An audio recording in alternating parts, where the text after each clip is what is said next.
Well, people who try to flee from police could have their cars impounded or even forfeited under a proposed bill in Olympia. It's similar to legislation passed in 2023 around cars involved in street racing. Murrow News fellow Albert James has a look at why supporters say the increased penalties are necessary for public safety and why opponents say it creates more problems than it solves. Senate Bill 5333 would allow police to impound and hold a car used in a chase for at least 72 hours. If a driver gets convicted of attempting to elude and has a history of it, their car could be seized and forfeited by police with an opportunity to appeal. Anyone charged with attempting to elude or resisting arrest must wear a GPS tracker if they're released from custody while on trial or as part of community custody after an eluding conviction.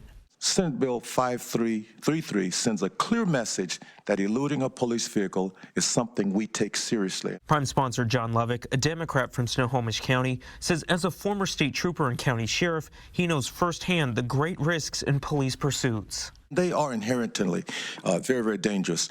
I think that this legislation will help deter the crime of eluding a police vehicle, reducing instances where an innocent bystander and law enforcement officers are placed in danger. Lobbyists for law enforcement testified in support of the bill, drawing comparisons to similar penalties around street racing and saying the bill would reduce the chances for dangerous police chases. We believe this bill is measured policy, good for public safety, and we hope it makes our roads safer and reduces the need for vehicular pursuits.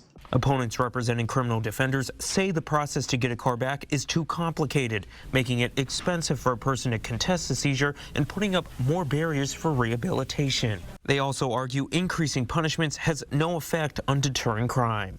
This will be the sixth bill and change to the law to increase the punishment or make it easier to prosecute this crime during my legal career, starting in 1979. Yet here we are again saying that if we only make the punishment harsher, the crime will diminish. The bill is scheduled for a vote out of committee on Thursday. That's ahead of a Friday deadline to get all non-budget related legislation out of their committees. At the state capitol in Olympia, I'm Albert James reporting.